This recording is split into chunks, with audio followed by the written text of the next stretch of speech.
Hello, and welcome to the Mommy Escape Time podcast. I am Lauren, your host, and I have a 1-year-old son. I started this podcast for any mother who might feel alone in their journey through motherhood. Becoming a mom is hard no matter how you get there, and this podcast is about the mom stuff that comes up in our lives. Listen, enjoy, and connect with us on the Mommy Escape Time podcast. Hello, and welcome to the Mommy Escape Time podcast. I am Lauren, your host, and I am back again this week. It's just me. I'm hoping to get someone else on with me maybe by February, but it's been I don't want to say it's a tough, but it's always hard after the holidays to get people to be on the podcast, and I wish I could say that I recorded a bunch of them over the break, but I spent my whole break just with my family, so... and I do want to say, while I'm recording this, I am completing my first week of the sugar fast. I will talk about it at the end of the episode in case you have no interest whatsoever about that. I don't want to keep bothering people about it or talking about it if they have no interest. So we'll do our topic of the day, and then I'll talk about the sugar fast for just a little bit because it's only been a week. And I will do a show that's like kind of wraps up this sugar fast. So I don't want to talk too much about it. But today our topic is about probably something kind of annoying. All those things that when we were kids that now we look back at and we're like, yeah, I totally understand why my parents did that. And this isn't like an extensive list, and it pretty much has to do with kids exclusively, obviously, being the Mommy Escape Time podcast. But just something that I've been like really thinking about lately. And it actually came to me because during the 40-day sugar fast, I'm not really going out to eat at all. Not that we go out to eat normally anyways, but if my husband has like late meetings, I go to Chick-fil-A or Panera or something like that. And I'm trying not to do that. I can't guarantee I won't do that because there might be days where I'm just exhausted and I just can't do it. But that's normally my goal every month, is to not go to any place to eat.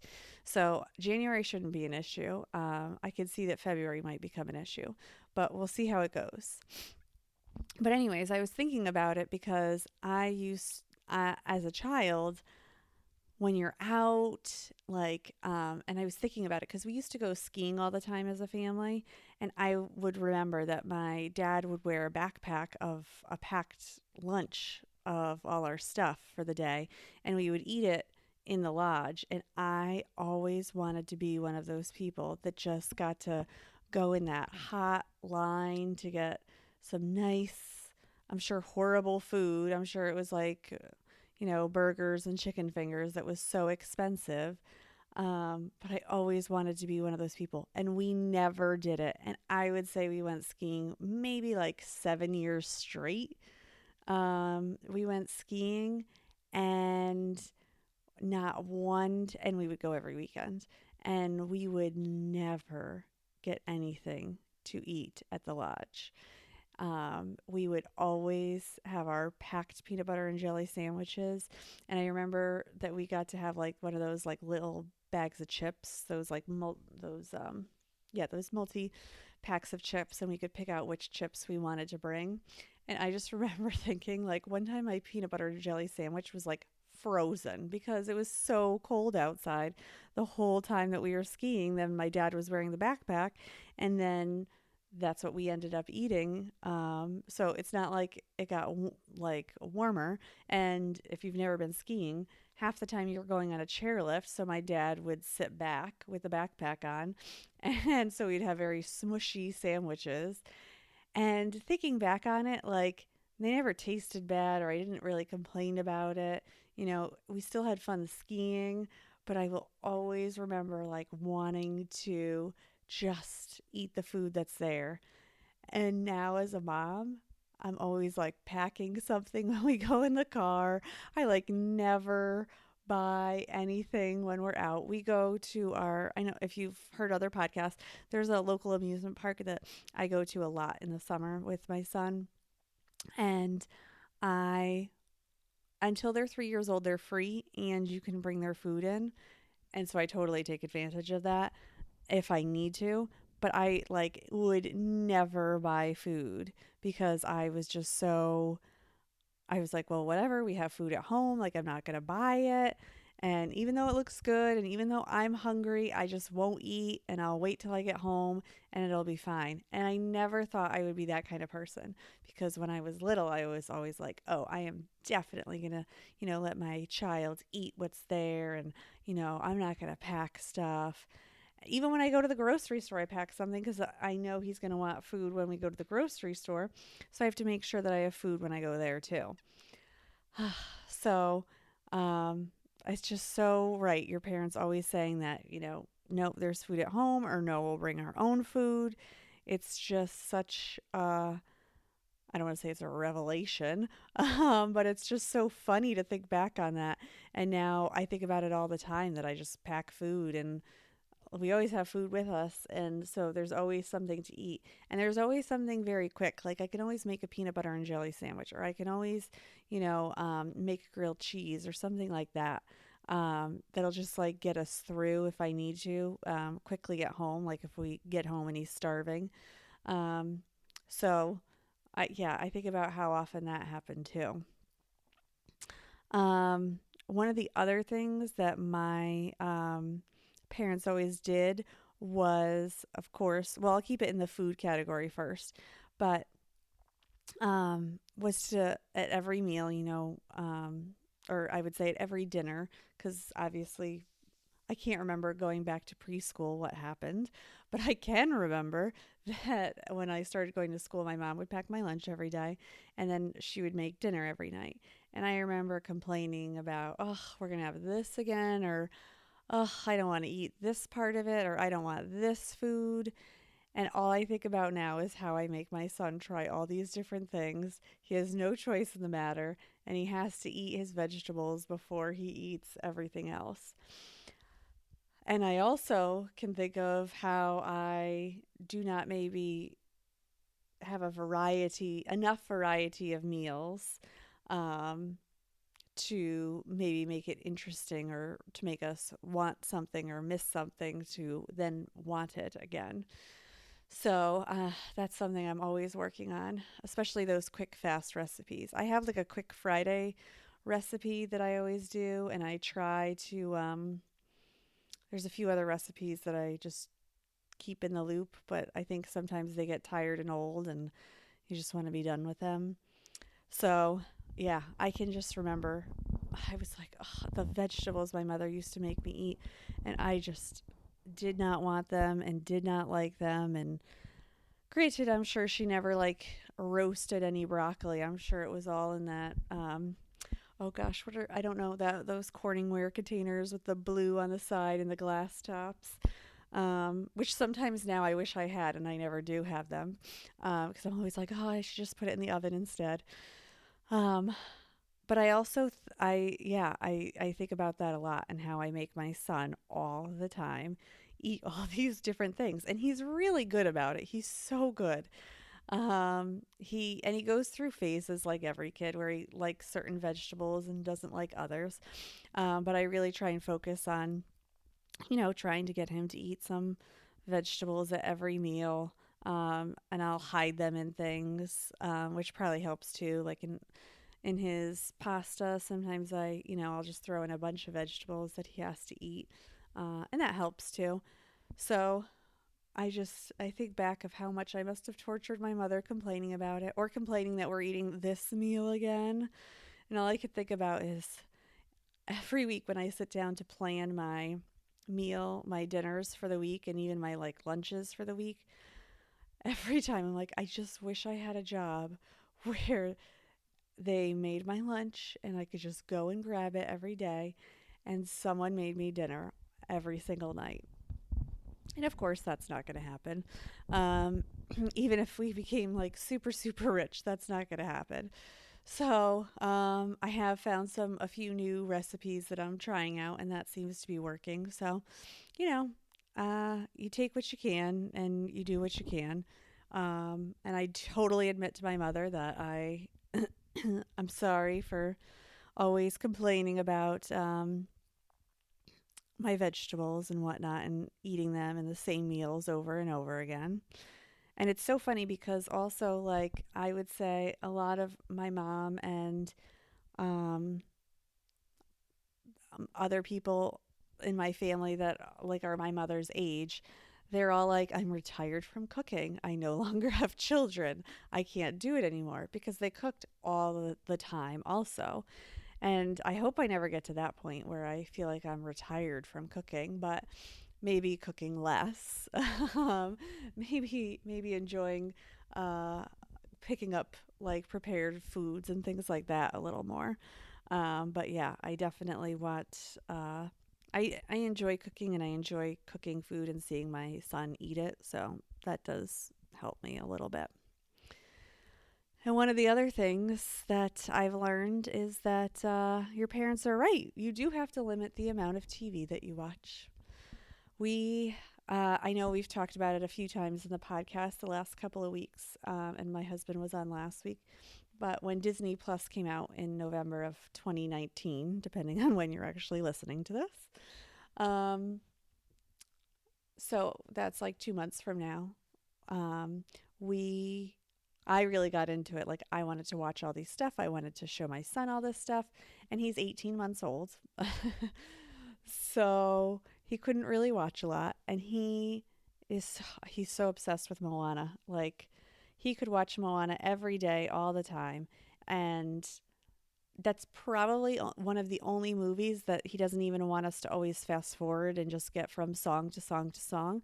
He actually wants to watch the whole movie, except the very beginning. Um, but I mean, he loves the songs. He's just enamored with the songs. And I did let him indulge way more into TV, I would say November and December. And now I kind of have to put my foot down, and we try to stick to about a half an hour, 35 minutes a day. And we do that at the end of the day. So after dinner, we play a little, and then we do a half an hour of TV. And so what I've started to do is even rotate what we're watching. So we watch Disney Plus one night a week. And if he really wants to watch Moana, I'll let him watch Moana. But the other nights of the week, we try and watch other things. So, oh, if I have to remember. So, I think Monday and Tuesday, we watch Clifford on PBS. Um, and that was almost a mistake because Wednesday he really wanted Clifford. And I was like, I can't get into like the next thing with Moana and watching Clifford all the time either. I'm trying to get that variety, like our parents tried to get with us with food. So, I think Wednesday we must have watched Daniel Tiger. And then Thursday and Friday we watched Mickey Mouse Clubhouse. And tonight I have no idea what we'll watch. But I think Sunday night is going to be our Disney Plus night. But you have to limit it because my son started whining and complaining all the time. All he ever wanted to do was watch TV. And part of it was is that we had him home for about 3 weeks in December. He never had a full week of school because I never had a full week of school, so we stayed home. And those days are the hardest. So like the days when I can't go outside and we can't go out anywhere, those are the days where I want to save up that we can watch TV maybe a little more those days, as opposed to when we can go out and we can do things. The hardest part, I would say, is after lunch. We have about a half an hour, and he just doesn't want to play. He really wants to watch TV. Now, we're super lucky this weekend that it's so warm here. It's 60 degrees for Saturday and Sunday. I mean, I just took him outside to play, which was like amazing in January without like his winter coat, boots, a snowsuit. So it's been amazing that we got to actually play with him outside. And I think that helps. So I have hope that in the summer that will make my life easier too. But I think also I just let him indulge because I was just so excited myself for Disney Plus. But now I'm really toeing the line and the answer is no all the time. And we just have that one little half an hour bit of time to watch TV. And I do see a difference in him. He's not complaining. Like, we've done this all week, starting last weekend. So it's been a full week already. And I do see a difference where he's not asking TV all the time, or he'll point to it and I say no, and he moves on. Like, it's not like a 5 minute meltdown, which in reality I did know would be an issue, like that he would get upset if he couldn't watch TV all the time. But I understand now why parents limit TV because of the meltdowns that happen when you don't get them. So if you have that very structured time, I totally understand now why they would do that. Um, these are like smaller things, but I remember going into stores and always pointing to things and wanting things, especially at the checkout. Ugh, that was always so annoying. And I get so nervous because my son grabs everything when we're in a cart. So sometimes I'll like look down. I'm like, when did this get in the cart? And I get so nervous when we're like about to check out because twice he's like, I don't know. I guess I've been like trying to pay, and he'll hand something to the cashier and she'll take it. And I'm like, what are you doing? I'm like, he's 18 months old. He's just grabbing something. So uh, that's one of the things that I totally understand why my parents were like, this is what we have, this is what we have, and that's all we're getting. And I remember my mom coming in with all these lists, and I was like, just remember what you need. How can you not remember what you need? And now it's like, oh, right, I have to go to the grocery store. I better remember that part because we have nothing to eat. And then remembering what I need, if I don't have a list, I can't do that at all. So that's a big thing. I wrote something down and I cannot understand what it means. So I'm going to skip that one totally. Um, and then I would say, parents always saying, be careful, don't do that. You're going to break it. Like those all kind of go in the same thing. I totally understand it. And I understand why. I feel like my son, first of all, can break everything. Even books. I mean, he's ripped apart books. Even those, I don't know, cardboard books. I don't know how to explain them. The board books. That's what they are. He has ripped those apart easily. So, we really have to be careful when he is looking at his books. The only books he's really good with is his pigeon books. The Don't Let the Pigeon Drive the Bus, or The Pigeon Needs a Bath, or those things by Mo Williams. He loves those books and he is so careful with those books. So he makes sure that's okay. But I always was like, geez, my parents like don't think I can do anything, and why I don't need to be careful. Like, I can do this. And inevitably you would break something and it would be sad, and then you wouldn't have it anymore, and you'd want another one and you couldn't get another one. So that was always hard. Oh, I realized what this other one said. The best thing as a parent that I love are hand me downs for my kid. And I remember as a child, it took me a long time, but I did not like hand me downs, especially clothes. So I was the youngest girl in my extended family. So I had three girl cousins older. Well, I really had four girl cousins that were older than me. Um, and I would get their hand me downs all the time. And I would just be like, I just would like some clothes that are my own. And I never got them. And I could not understand why my mom would get so excited and try and get me so excited about these hand me downs until I had my own child. And I was like, I can't buy you clothes every month. I can't afford that. So now I get it because I love when we get hand me downs. I can honestly say that we have hardly bought my son anything to wear. The only things that I consistently buy him are what he's going to wear to sleep. And only because he it's very hard to buy him what he's going to sleep in.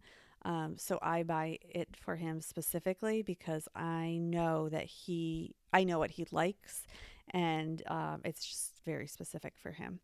So it's just basic onesies with the feet, but there's certain ones, and it has to be like a certain looseness to it. So I'm a little concerned when obviously eventually he can't wear those. Um, he likes looser pajamas, which when you get them in the two-piece suits, obviously they don't want you to do that. So we'll see from there. But hand-me-downs, oh my gosh, they're the best. And toys. Again, I think Brian and I have talked about this on other podcasts. We have not bought our son really any toys at all. We have everything we have gotten is hand me downs or a gift from someone else. And I would say we probably only have like two or three. I mean, except for our moms, we everything is a hand me down. And I love the hand me downs. And I try and then give those hand me downs to other people so that they can have that because you have no they're first of all, you could buy a million things and you don't know how long it's going to last. So it's hand me downs. I get it, Mom. I totally get it why you are so excited now. So the last thing is to appreciate the small stuff. And I think my parents really tried with me. And it was just something I did not get for such a long time. And I couldn't tell you why. Um, I just, I just couldn't appreciate tiny things. And now I appreciate them and I try and point them out to my son. And he does. He does so much better than I ever will, um, or did. But he does such a great job with it. I mean, we show him like, the first leaf that's fallen, that's the color orange, and he like loves that leaf, and he'll hold on to that leaf and play with that leaf for a whole day. So he definitely appreciates all those like little things, and that's really what I try and instill with him. And even now, I try and instill it in myself that it's okay that the laundry's not done or my house isn't 100% clean when someone comes over. It's fine. You know, it's okay. We're together. That's what's the more important thing. So that's the stuff that I try and focus on for that. So I'd love to hear from you guys what some of the stuff is that your parents had, I don't want to say done to you, but things that you remember from your childhood that you question then about your parents that you think about now and you're like, I totally get why they did this now. But at the time, obviously, as a kid, you don't understand it. So I'd love to hear from you guys. All right. So if you don't want to hear about my first week of the sugar fast, you can just turn off. This is the end of the episode. Um, but so my first week, I actually stopped. I will say I stopped pretty much having all sugary things on January 1st. So the only thing that I had for it started on the sugar fast started January 6th. The only sugary things that I had was 4 ounces, and yes, I know what 4 ounces is, of apple cider in the morning with my breakfast. Other than that, I did not really have any sugar. There was a few things like we were just trying to finish up in the house, and I couldn't have my husband eat all of it. So there were like a few things here and there, but for the most part, no processed sugars, no sweets, no high fructose syrup, no juice. Um, and then on the 6th, I started. And I do think that, like, I don't want to say tapering, but I guess that's the best word, but slowly getting off like sugary things kind of helped because I didn't feel so dramatically um, sick, maybe. It's like called the sugar flu. It feels like the flu a few days in um, when you first like detox from it. And I didn't really feel that as much this year. I was exhausted yesterday, but still very clear minded, which is a different feeling for me.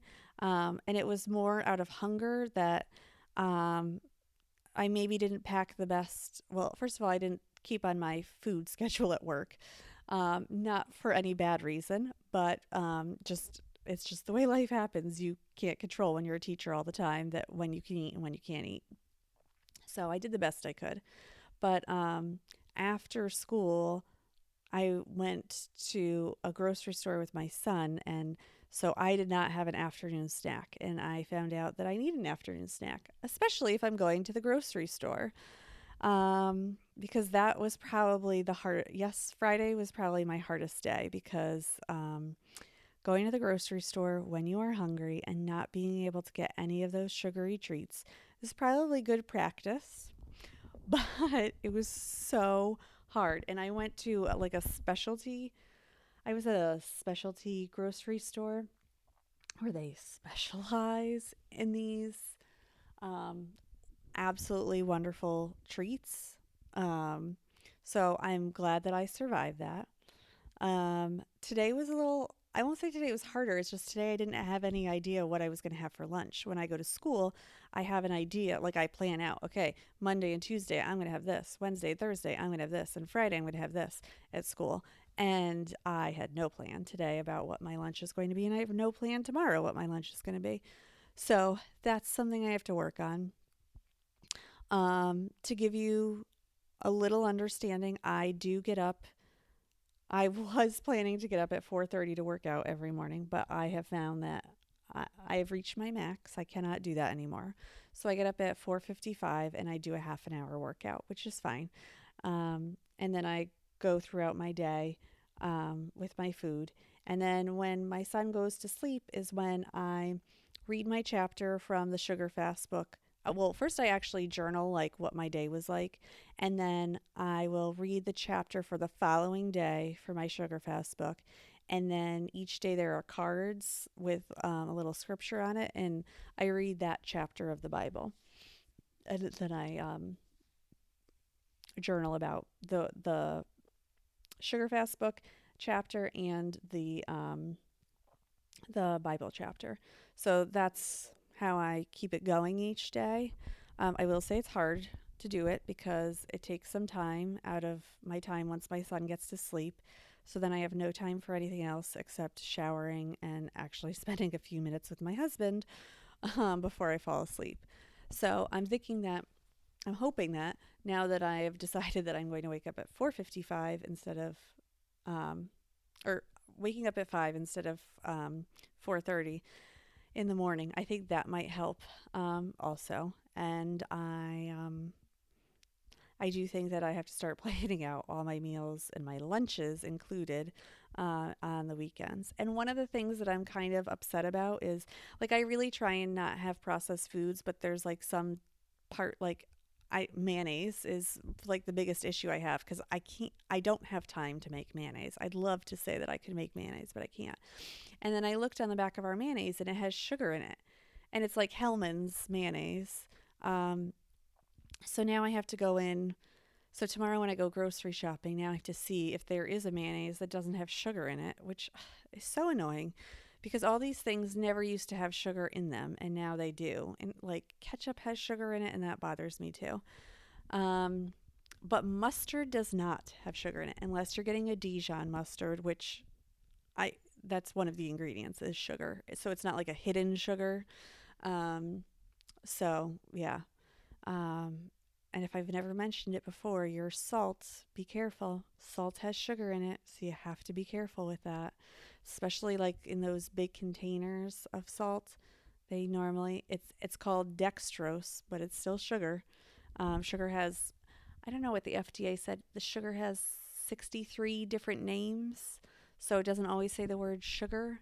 So you have to kind of know. I think I would know like the top 10 looking on the back of a container of anything. So that's what I'm looking for now.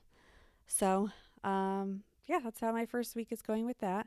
I will wrap up this show by saying one thing that I'm enjoying about my son right now. Ugh, there's just so many things to choose from, but I think right now what I am enjoying is for Christmas he got this car that he can drive around in, and he loves driving around in that car. And there's a little radio, and there's a remote control. So actually, I'm driving it, or my husband is driving it while my son's in it. And there's like a little music station, and he loves pushing that button and hearing that music. And he'll do like a little dance even while he's like sitting in the car when certain songs come on, and it is just, ugh, it's so adorable. So All right, so that will wrap up our show today. If you have anything that you want to share with us about your parents and what you thought was crazy back then, but believe right now, please let us know. And you can follow me on Instagram and please subscribe and maybe even leave a review of the podcast. So I hope you have a great week and I will talk to y'all soon. Bye.